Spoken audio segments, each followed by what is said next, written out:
So making AIs is really simple. You just log in, say new AI, and then you get this AI builder. It's really broken up into three areas: left-hand side, middle, and right-hand side. On the right-hand side, there's this live terminal that you can interact with as you build your AI. Here at the bottom, we have something called a quick start panel. And so we can start here. Let's go ahead and build a blog post generator where we're going to ask the user to paste the URL of something out on the web. And then we'll go grab that and we'll convert that into bullet points and we'll send it to an AI to turn that into a blog post. So let's try that. We're going to say generate prompt. And here we can have the AI generate a prompt for us to use. And so I can tell it what I want my AI to do. And here I'm just going to say create blog post based on bullet points provided by user. I'm going to say generate. And this thing is going to go out and sort of write our prompt for us. So we don't have to do that. We could have done that manually. We can edit this after it writes it. But generally, it will include a bunch of things that we would have written by hand. And this is now trained on many AIs that have been created with Mindstudio and sort of best practices of writing these prompts. Okay, great. So we've got that done. Now we can go to this automation section and create our workflow. And so we'll start first with creating a new node here and say collect input. And we're going to ask the user to paste the URL. So we go over here and say plus and say create new. You can create different types of prompts for the user to engage with. We're going to say scrape URL, and we're going to call this URL content that's going to come back to us. And here we're going to say enter a URL to create blog post about, okay, something like that. And so now we can go back to our main flow here, and now we have this thing over here. Now we're going to take the output of that, which again we called URL content. We're going to create another node, and here we're going to use this send message block. And we're going to send that to a model. And here we can choose what model we're going to send it to. I'm going to choose Claude 2.1 because it's great at taking a bunch of text that's going to come back from that website and making sense of it. And I will say summarize this into bullet points, only return bullet points, okay?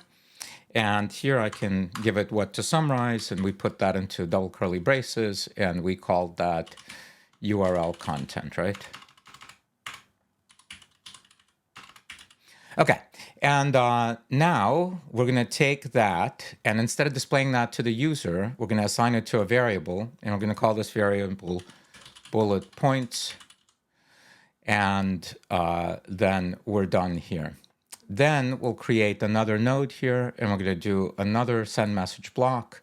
And here we're going to use GPT-4 Turbo because it's better at writing blog posts, in my opinion, than Claude. And here we're going to say create a blog post based on these bullet points. And here I can simply return back this variable that we brought back here, which is called bullet points. And here in curly braces, I can write bullet points. Okay, and so we just created this thing. Now we can preview it by going here and saying preview draft. We didn't give it a name yet, so that's why it's called untitled. But when we launch it, we get this. I'm just going to give it this Wikipedia entry for transformers.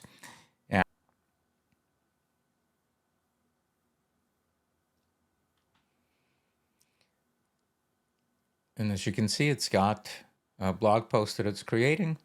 And we did all of that in a couple of minutes. Now, this is obviously a simple example, but you get the point of these automations, these multi-step workflows that you can create that leverage different models, the right model for the right part of the job. And some of these models are good at one thing, others at another thing.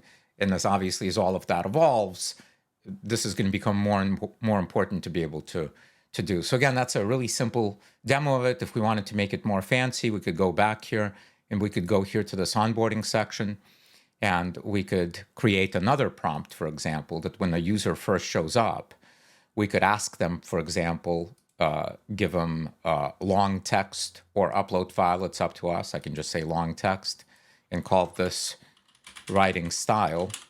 and ask them to, paste in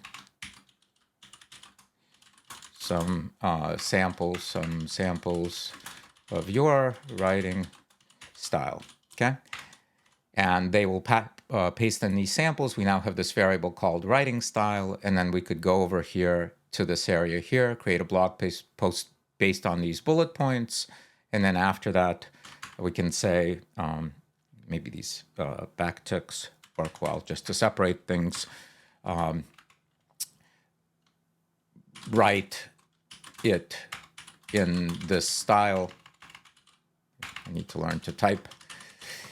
And then we can paste in our variable here for writing style. You get the point. That's how you can take all of these things and collect variables during onboarding, and then during runtime, route them all through this thing and end up in a document. And then you can publish it. When you publish it, you can specify your name, description, various icons. You can specify whether it's free to use or you want to charge users for it. You can get the embedding code. This requires, some payment plans that we have. Okay, well, I hope you guys enjoyed this demo. And yeah, back to you, Robert.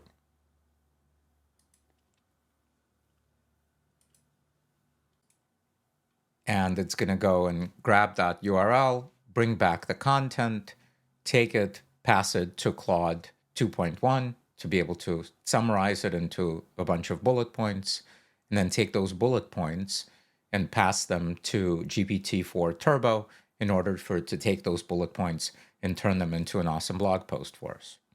And I'm going to paste that in there.